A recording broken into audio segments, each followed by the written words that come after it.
bien content de vous présenter ce nouvel institut. On peut encore dire que c'est nouveau. En fait, ça fait moins d'un an déjà. Donc, avec un titre, l'Institut de recherche en agriculture agroalimentaire de l'UQAT, une nouvelle structure académique dans l'écosystème universitaire québécois. Alors, évidemment, c'est moi qui présente. J'ai mené de front ce dossier-là dans je peux dire, 2 dernières années, mais ça se fait pas tout seul, hein. C'est toujours un travail d'équipe. Donc, il y a mes collègues du corps professoral de l'IRA qui sont là, de l'équipe administrative aussi, et de la haute direction, là, Manon Champagne, qui est vice-rectrice enseignement et réussite chez nous. Alors, pour commencer un peu d'intro, d'historique et de contexte, là, il faut que vous sachiez hein, que c'est pas nouveau l'agriculture à l'UQAT. On mène des travaux dans le domaine depuis bientôt 30 ans. À l'époque, c'est une unité qui existe toujours, là, on a créé l'unité de recherche et développement en agroalimentaire de l'Abitibi-Témiscamingue, ce qu'on nommait affectueusement l'URDAT.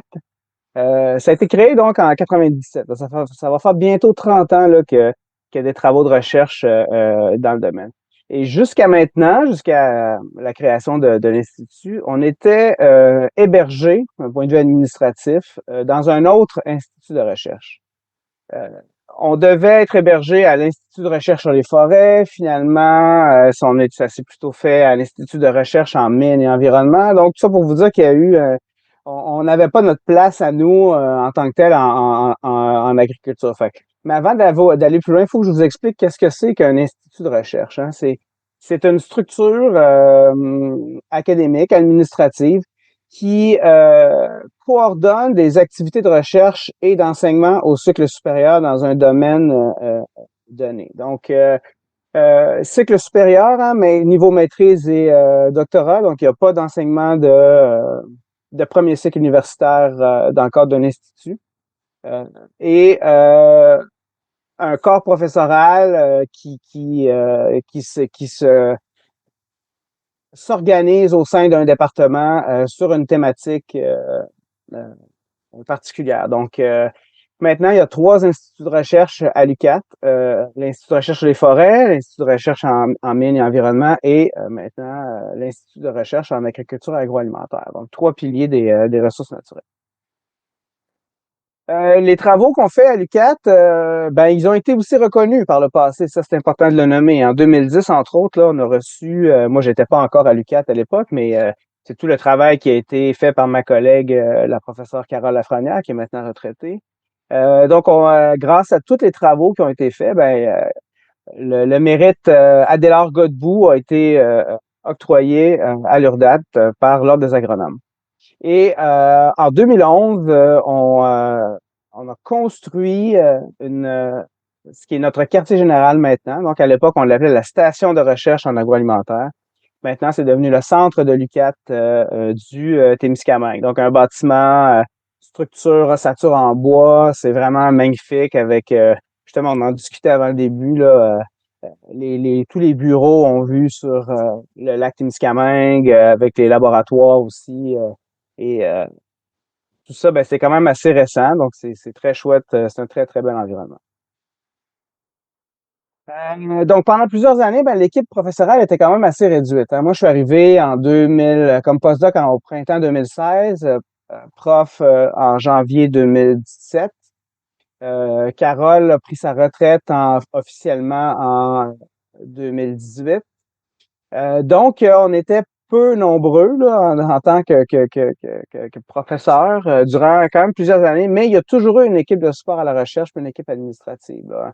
Les labos continuaient quand même à tourner un petit peu. Puis à un moment donné, ben avec tu sais, bon, mon arrivée, le développement d'une vision pour l'avenir, ben la haute direction a décidé d'investir, en fait, si on peut dire, dans l'équipe agro. Donc, il y a eu un recrutement de nouvelles ressources, puis pour faire en sorte qu'on puisse maintenir cette croissance-là, puis assurer le développement des activités de recherche. Puis, il faut dire aussi une chose très, très importante, c'est qu'on a toujours reçu beaucoup de support du milieu. Hein, la construction du bâtiment du centre du Témiscamingue. Ça a été rendu possible parce qu'il y a eu beaucoup d'investissements puis de souhaits d'apport des gens du milieu. Donc, que ce soit les entreprises, le milieu municipal. Donc, on est quand même choyé là, à ce niveau-là. Et puis ça, ben, ça nous a amené à élaborer un plan d'action pour avoir une vision, une orientation, puis tu sais, des actions plus concrètes à mettre en œuvre. Et donc, au fil des années, avec cette croissance-là, ben, la structure qu'on avait, donc l'URDAT à l'intérieur d'un autre département, ben, ça répondait plus aux ambitions puis à nos besoins, puis notamment en matière de recherche et d'enseignement.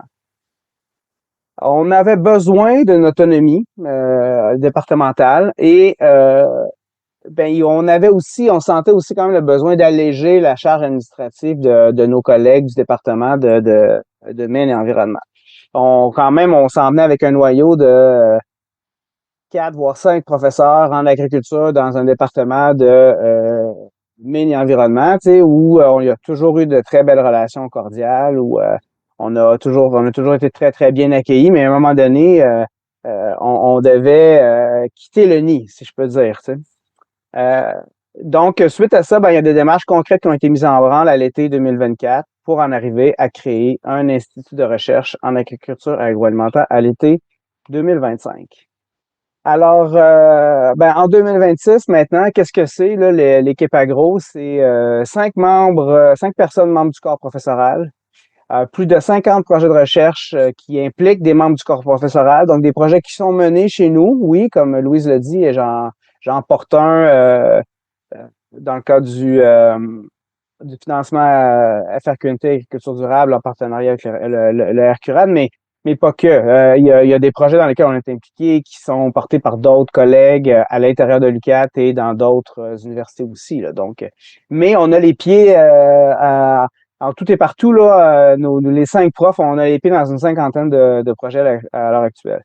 Ça fait en sorte qu'il y a une trentaine d'étudiantes et étudiants qui cheminent à temps plein, à temps partiel dans les cours et les programmes qu'on offre aussi. Donc, juste ces éléments-là, tu sais, vous font constater que ça justifiait la création d'un département en soi. Puis le modèle qu'on a choisi, c'est le modèle des instituts pour focaliser vraiment sur la recherche et l'enseignement à travers la recherche avec les études de deuxième et troisième cycle.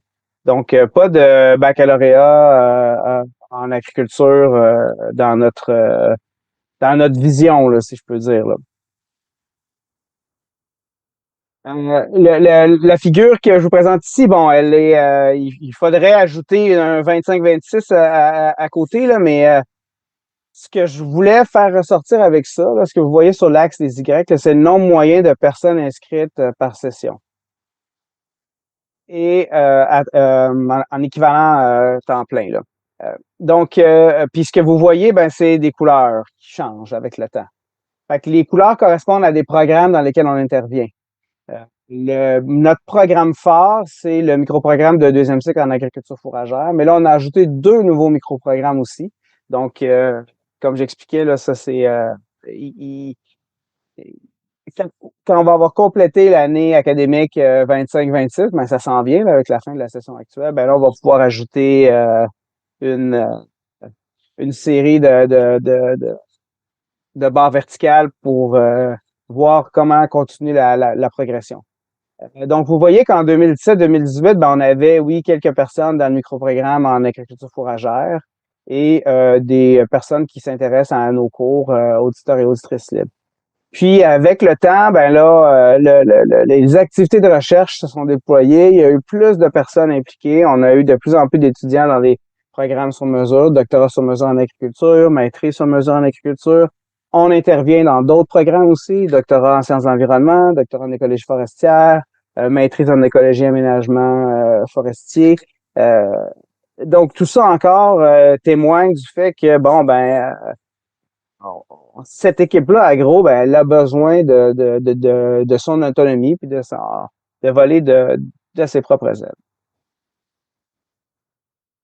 Alors, au-delà de ces questions-là, ces considérations plus de nature administrative, hein, le besoin un peu d'autonomie à l'intérieur de la structure de l'UQAT, Pour moi, l'élément le plus important, je dirais, qui justifie la création de cet institut-là, ben, c'est que le secteur agricole, tout comme celui des mines et de la forêt, c'est un pilier central du développement socio-économique régional. L'agriculture chez nous, c'est présent de façon marquée dans les 5 MRC de la région. C'est pas le cas nécessairement des autres domaines d'activité, mais dans le cas de l'agriculture, ça l'est. Euh, Ça contribue significativement à l'occupation puis à la vitalité du territoire. Hein. Les régions sont occupées par le milieu rural, par les campagnes, et supporter ce développement-là, ben c'est supporter la vie des petites euh, communautés, villes et villages qui, bien souvent, se maintiennent en vie, là, si je peux dire. Là. Et puis, ben, avec les changements climatiques, le potentiel agricole régional, il est quand même important. T'sais, les sols sont de bonne qualité, ce qui limite beaucoup le développement agricole de la région. Jusqu'à récemment, si je peux dire, c'était les conditions climatiques. Mais ça tend à changer. Puis, ce potentiel de développement-là, ben, il est important, mais encore faut-il être capable de déployer une bonne façon de valoriser les terres. Euh, Parce que c'est des sols argileux dans la majorité des cas. Et c'est important euh, de pas prendre action de manière à dégrader les sols et on est en amont là, de certains problèmes, là, même si tout est pas rose. Donc, on voulait quand même être partie prenante de ce développement-là. Donc, ça aussi, pour moi, ça justifie là, la création de l'Institut de recherche. Et aussi, ben, auparavant, il n'y avait aucun institut de recherche universitaire au Québec qui ayant pour mission spécifique de se concentrer à l'agriculture et à l'agroalimentaire. Donc là, ici, ben, le mot-clé, c'est Institut de recherche universitaire, hein, parce que vous connaissez l'Institut de recherche et développement en agro-environnement, l'IRDA. Euh, mais l'IRDA ne délivre pas de diplôme. Ils font plein de très belles choses. Euh, il y a de la recherche dans le milieu agricole, dans le milieu universitaire, de la recherche agricole dans le milieu universitaire. Là, on en a un bon exemple. Hein. L'Université Laval fait de la recherche en agriculture depuis plusieurs décennies. C'est la plus vieille université francophone en Amérique du Nord. Hein. Mais le statut des instituts, cette particularité-là qui est propre au réseau des universités du Québec, ben, il n'y avait pas vraiment de niche occupée à l'intérieur du réseau UQ. Donc, on voyait vraiment une occasion de se positionner. Ben, étant donné qu'il y a déjà 2 autres instituts de recherche à l'UQAT, là, en mine et en forêt, comme je le disais tout à l'heure, ben, il y avait quelque chose de très naturel pour nous que de venir asseoir un 3e institut de recherche dans le domaine de l'exploitation des ressources naturelles, donc en agriculture agroalimentaire. Donc, maintenant, ceci étant dit, là, je vais vous parler un peu plus de notre positionnement, puis éventuellement, j'en arriverai à l'équipe, notre programmation scientifique et ainsi de suite. Donc, on a choisi de poursuivre dans ce qu'on avait amorcé comme réflexion en 2022-2027 et on positionne nos recherches en agroécologie et territoire agri-forestier. Donc, ici, il y a deux choses importantes. Donc, d'abord, agroécologie. On a choisi le terme. On a choisi ce terme-là parce que l'agroécologie, il y a une dimension sociale à ça. Ça, c'est important pour nous parce qu'il y a tout un axe de recherche autour de l'agroéconomie, puis des impacts, puis de l'adaptation. Donc, le volet social est super important. Donc, ce mot-là a été choisi principalement pour cette raison-là. Parce que c'est très holistique aussi comme vision, l'agroécologie. Hein. C'est pas juste une question de pratique, c'est une question un peu plus d'ordre systémique, si je peux dire. Et territoire agri-forestier, ben, qu'est-ce que c'est? Hein? C'est la notion de territoire ici qui est importante. Parce que ce n'est pas. L'agroforesterie, c'est une pratique en tant que telle. Alors que un territoire agri-forestier, c'est un peu par opposition avec ce qu'on va retrouver dans les basses terres du Saint-Laurent, où c'est une mer de terres agricoles avec des îlots de forêts qu'on tente bien de préserver et de connecter ou reconnecter. Ben chez nous, on est à l'opposé de ça, hein. On est dans une mer de forêt avec des enclaves, des îlots de terres agricoles à l'intérieur de ces grands massifs forestiers. Puis c'est le cas de certaines autres régions périphériques du Québec aussi. Euh, donc, il y a cette notion-là, tu sais, assez particulière où la relation entre la forêt et l'agriculture est assez intime, qu'on souhaitait mettre de l'avant. Bon, ça ne veut pas dire qu'on fait des travaux de recherche juste dans ce domaine-là, hein, comme Louise l'a mentionné d'entrée de jeu. Moi, j'ai des projets en milieu tropical et en sol urbain, tout ça. Donc, mais en voulant se positionner par rapport à notre contexte écologique, ben, c'est la vision qu'on a choisi de mettre en avant. Bon, évidemment, tout ce qui est mission, vision, valeur, tout ça, ça adhère à celle de l'UQAD, puis c'est en continuité avec ce qu'on avait élaboré. Puis on mise beaucoup, là, vous m'avez vu en mettre de l'emphase sur ça, sur la co-création. Donc, on a plusieurs partenariats. Tu sais, on a travaillé très en proximité avec toute l'équipe du MAPAC en Abitibi-Témiscamingue, d'autres ministères, la fondation de l'UQAT, la FUQAT. On travaille avec nos partenaires aussi, nos collègues du côté ontarien, parce qu'on est on change de province, mais en face de chez moi, c'est l'Ontario. J'habite en bordure du lac, puis les réalités bioclimatiques sont très similaires. Donc, on a des projets en démarrage avec l'Université de Guelph à la ferme de New Lisker, par exemple. Au milieu régional aussi, beaucoup de partenariats avec les acteurs des différentes MRC et puis avec les Premières Nations de Témiscamingue First Nation. Et puis, en niveau entrepreneurial, on est, je disais, on a un très bon réseau de contacts avec toutes les associations spécialisées, les syndicats de producteurs, les branches euh, UPA, puis on a mis en place un réseau de fermes aussi en grande culture biologique qui est piloté par ma collègue Stéphanie Lapointe. Euh, Lavergne, pardon. Nos labos, ils sont situés au centre du Témiscamingue. Vous êtes tous et toutes bienvenus. Bon, si vous êtes à Québec, c'est 10 heures de route, là. Je vais aussi mieux vous le dire. Mais si vous êtes en Outaouais ou en étant au Témiscamingue, on est plus proche de Toronto que de Montréal. Donc, vous êtes tous et toutes bienvenus pour venir nous visiter. C'est important de dire que nos travaux, ben, c'est comme je l'expliquais tantôt, le centre du Témiscamingue, c'est le quartier général, mais nos activités dépassent les frontières, hein. La science n'a pas de frontières en soi.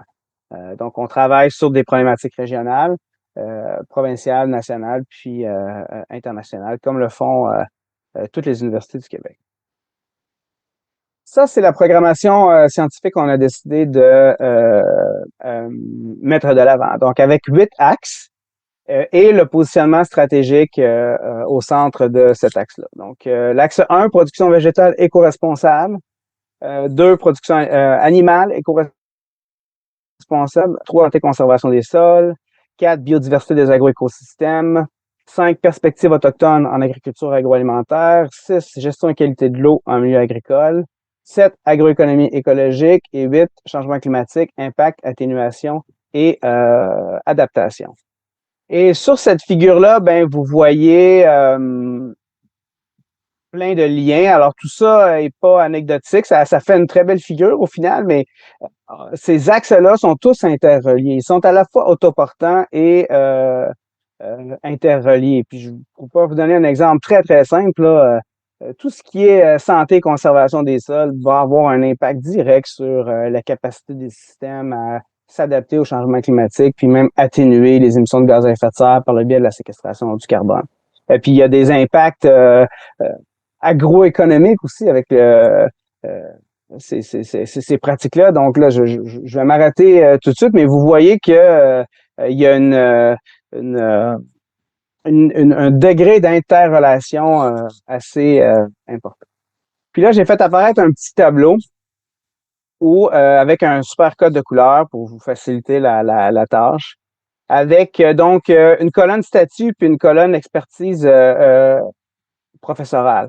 Le statut, là, quand on dit prépondérant, ça veut dire que on mène des travaux de recherche depuis un certain temps, on est autonome, nos travaux, on les publie, on a une forme de reconnaissance de ce qu'on fait et de ce qu'on peut faire, puis de notre expertise, etc., etc. Quand je dis en développant, ben, ça veut dire qu'on a amorcé des travaux dans le domaine, on en fait à l'heure actuelle, mais ça se fait principalement avec certaines collaborations parce que c'est récent et c'est pas comme si on avait acquis des années d'expérience dans le domaine. Et puis le à développer, ben ça signifie qu'on est vraiment à zéro dans ce cas-là, hein. C'est le cas de l'Access 6. Donc, on n'a pas d'expertise en gestion qualité de l'eau, on n'a pas d'expertise encore professorale. Au laboratoire, on a un parc analytique intéressant, mais on a quand même certaines. Je suis pas certain qu'on aurait tout ce qu'il faut pour démarrer une programmation de recherche dans le domaine. C'est la raison pour laquelle là, cet axe-là est présenté ici en italique. Et on a donc, comme je disais, pas d'expertise professorale.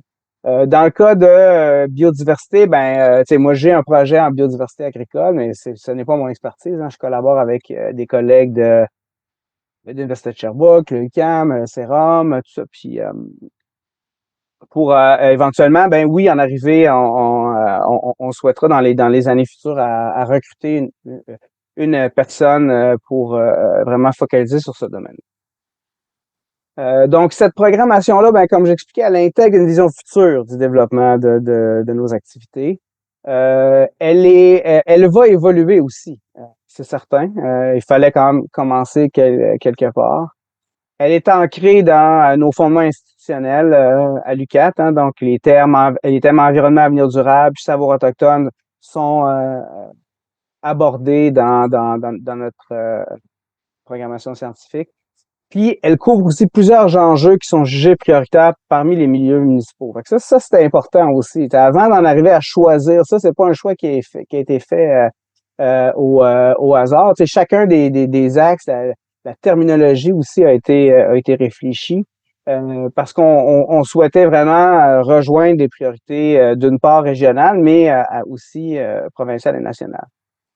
Juste rapidement, là, je vous lirai pas tout ça, là, mais euh, il y a 10 enjeux municipaux qui ont été jugés prioritaires à travers que ce soit des plans de développement de la zone agricole qui ont été élaborés par chacune des MRC ou d'autres documents officiels. Tu sais, on peut parler entre autres, bon, tout ce qui est recensement, caractérisation, mise en valeur des terres agricoles sous-utilisées, abandonnées, des terres en friche. Tu sais, il y a un nombre important de terres sous-valorisées, si je peux dire, en Abitibi là, particulièrement.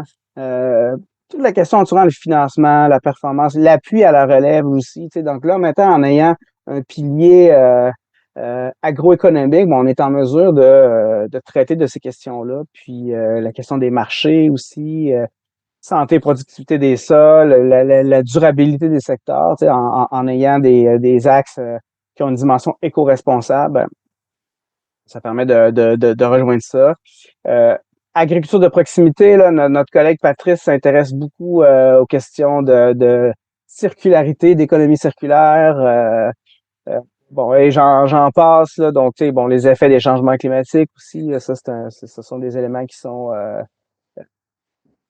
jugés prioritaires parmi le milieu municipal.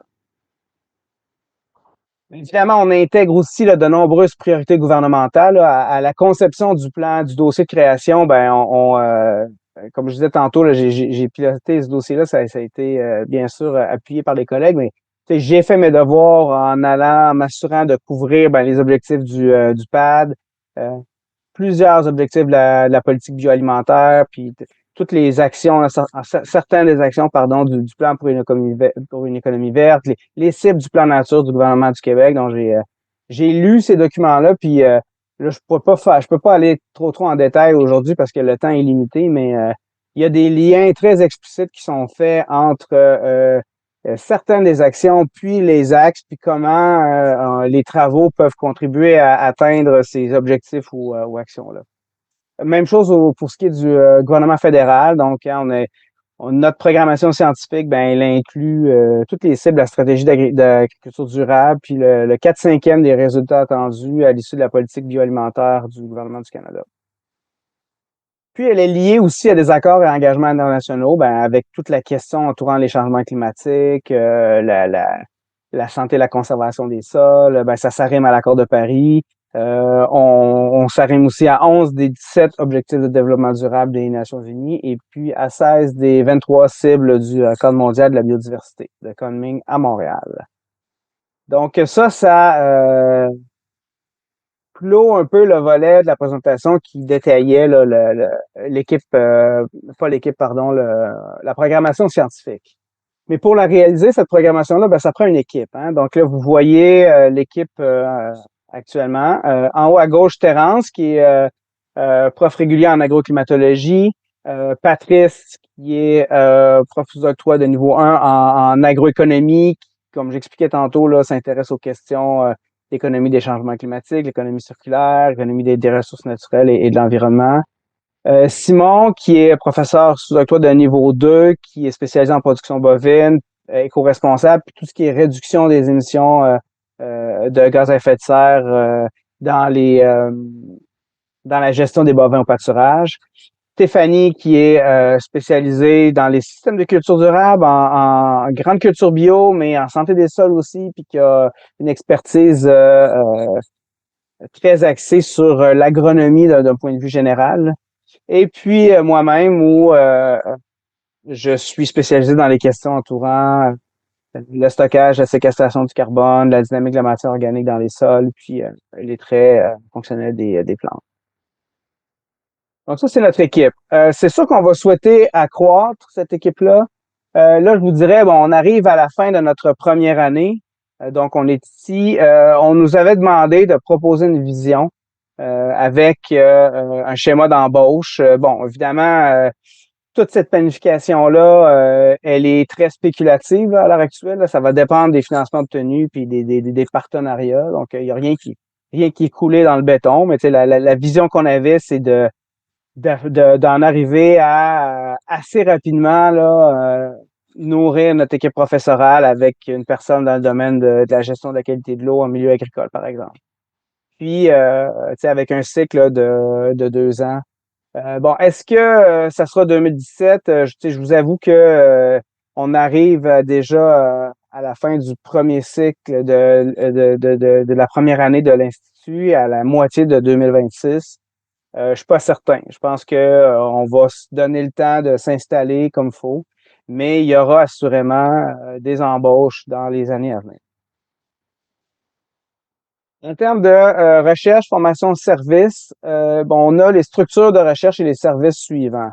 Alors, on a conservé l'unité de recherche et développement en agroalimentaire parce que, de par son statut dans les règlements de l'UQAT, l'URDAT a la capacité de percevoir des, des fonds, là, si je peux dire. Là. C'est sous l'URDAT qu'on gère le laboratoire d'analyse agricole. Puis, tu sais, on est un organisme à but non lucratif là, en tant qu'université. Là. Notre but, c'est pas de faire de l'argent nécessairement, mais un département ne peut pas offrir le même genre de service que l'URDAT ou l'unité de recherche est en mesure de faire.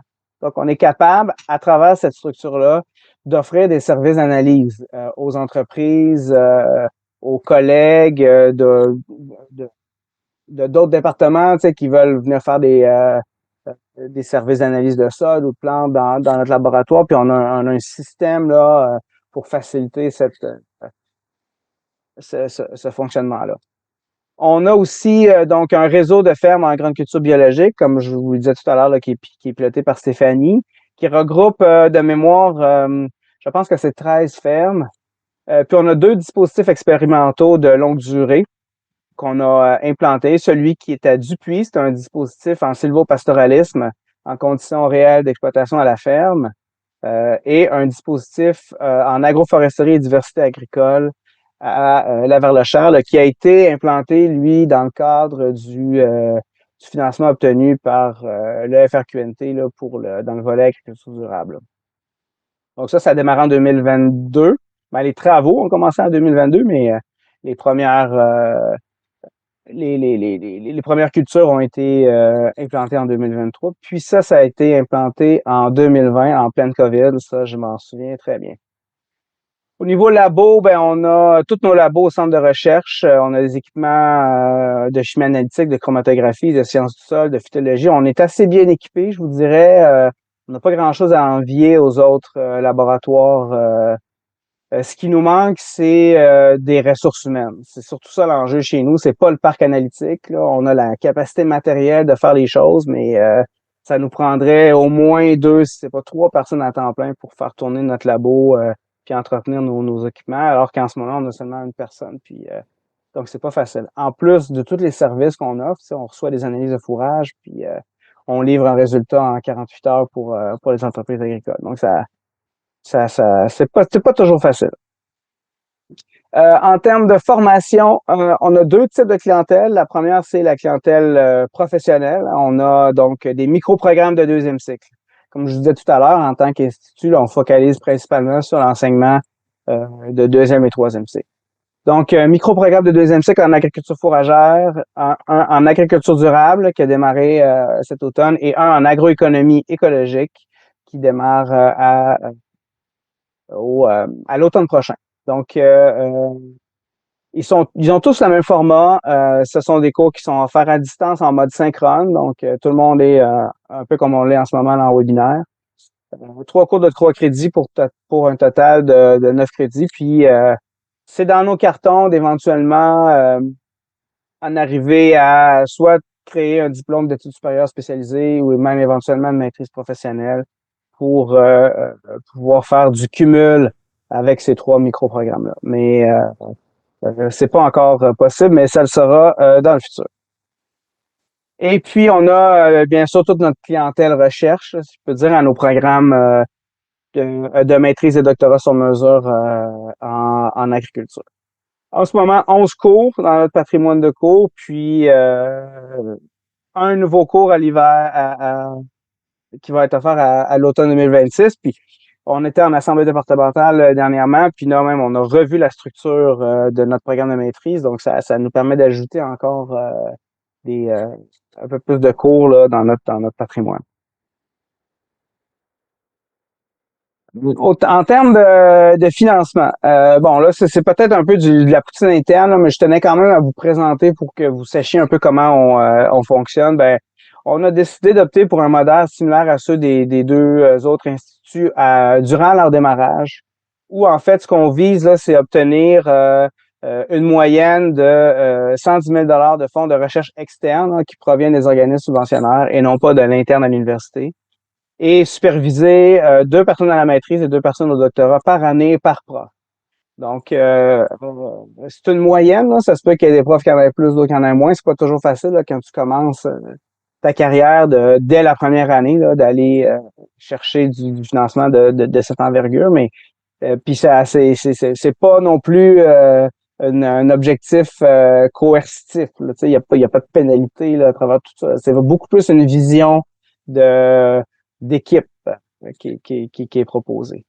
Et on a choisi aussi en équipe de faire en sorte que nos projets allouent minimalement 15% des demandes de subvention pour assurer le fonctionnement de notre laboratoire, là, que ce soit à travers d'une partie des fonds dédiés à des analyses, à de l'entretien d'équipement, à supporter le personnel technique. Donc, il y a des projets qui requièrent plus de travail au labo que d'autres. Fait qu'encore, c'est pour ça encore que on parle bien d'une allocation moyenne. Puis aussi, un élément important pour nous, hein, c'est on a décidé de mettre en place ce qu'on appelle des semaines professorales. Donc, c'est des semaines où les profs se sont engagés à être présents sur place au moins 4 jours pour favoriser la cohésion puis les échanges. On est une petite équipe, on est 5 profs. Fait que quand il manque quelqu'un, tu sais, rapidement, il manque 5. Quand il manque quelqu'un, il manque 20% du corps professoral. Fait que puis Simon, est basé plus en Abitibi-Ouest. Fait que c'est important pour nous de trouver une façon de casser les silos, de pas faire en sorte que chacun est dans sa bulle. Comment on fait pour favoriser justement, tu sais, cette cohésion-là, c'est cette chimie au sein d'une équipe jeune. On est une équipe relativement jeune. Donc, c'est un mécanisme encore là, une philosophie d'équipe là, qu'on a décidé de mettre en place. Et puis, bon, pour ce qui est des dégrèvements d'enseignement, là, ça, c'est peut-être un langage un peu plus technique pour les gens qui sont dans le milieu euh, académiques. Là, ceux qui sont dans le milieu universitaire se reconnaîtront peut-être. Euh, donc, on a ce qu'on appelle des dégrèvements. Donc, ce que c'est qu'un dégrèvement, c'est un jeton ou qui fait en sorte que tu n'as pas besoin d'enseigner. Tu sais, nous, à l'UQAT, comme prof régulier, on doit enseigner l'équivalent de 4 cours. Donc, ça correspond à 4 fois 45 heures de cours, donc 180 heures de cours. Euh, mais bon, à l'époque, j'assumais la direction scientifique de l'URDA, donc on m'a retranché l'équivalent d'un cours à devoir enseigner. Et puis maintenant, tu sais, c'est 2 dégrèvements dans mon cas au niveau de la direction départementale, direction des microprogrammes, puis direction des programmes de maîtrise de doctorat sur mesure. Donc, il y a des mécanismes conventionnés, tu sais, qui nous permettent, quand on accomplit des tâches administratives, de réduire la tâche d'enseignement. Et c'est important de dire que comme on est un institut de recherche, ben d'office, on est dégrévé de 2. Euh, de l'équivalent de 2 cours. Donc, notre tâche de prof régulier, elle est de 4 cours, moins 2, comme on est rattaché à un institut de recherche. Donc, notre enseignement, il passe beaucoup par la formation au cycle supérieur, maîtrise et doctorat. Puis, il y a des mécanismes aussi pour reconnaître là, l'enseignement au fur et à mesure que les personnes cheminent dans leur programme. On a engagé une personne au secrétariat de la direction euh, de l'IRA 2 jours semaine pour nous aider à démarrer. Fait que là, j'arrive vers la fin de la présentation. C'est super, ça laissera du temps pour les questions s'il y en a. Fait que voici l'organigramme. Là. Vous voyez des petits numéros. Là. Bon, il y a une description de ces relations-là qui est dans le dossier de création. Fait que je vais vous épargner toutes ces descriptions très techniques, mais peut-être vous dire que notre institut, là, ce qui est à l'intérieur de la boîte, là, donc ça regroupe une assemblée départementale qui est dont la direction est assumée par une personne, euh, à la fois du point de vue scientifique et du point de vue administratif. On relève du vice-rectorat à l'enseignement et à la réussite, mais on est en collaboration très, très étroite avec le vice-rectorat à la recherche et à la création, étant donné notre statut d'institut. Et puis, les comités de programme, on a le comité scientifique, les équipes de recherche, tout ça, c'est des, des, des bulles qui fonctionnent. Puis notre URDAT, qui est le centre de nos activités de recherche est toujours là. Puis tout ce qui est haut développement, ben, c'est ce qu'on peut faire pour, disons, développer là, nos activités futures. Puis rapidement, ben ça, c'est l'organigramme de l'URDAT en tant que tel, là, où, tu sais, au centre de ça, il y a le laboratoire d'analyse agricole. Et puis, il y a les équipes techniques et professionnelles, il y a les équipes professorales et étudiantes, puis on collabore ensemble pour euh, se procurer, entretenir, utiliser du matériel scientifique. Et la gestion de tout ça est assumée par la direction scientifique de l'unité de recherche qui relève de l'Institut, donc dans ce cas-ci, c'est moi, et la direction administrative du centre de l'UQAT, qui est ma collègue Isabelle Wallet, qui est directrice du centre de l'UQAT au Témiscamingue. Alors, voilà, j'ai terminé ma présentation. Puis ça, ben, vous voyez, c'est une magnifique photo c'est le village de Notre-Dame-du-Nord. On voit pas très bien, mais on voit le clocher de l'église ici, puis le labo est derrière ici, là.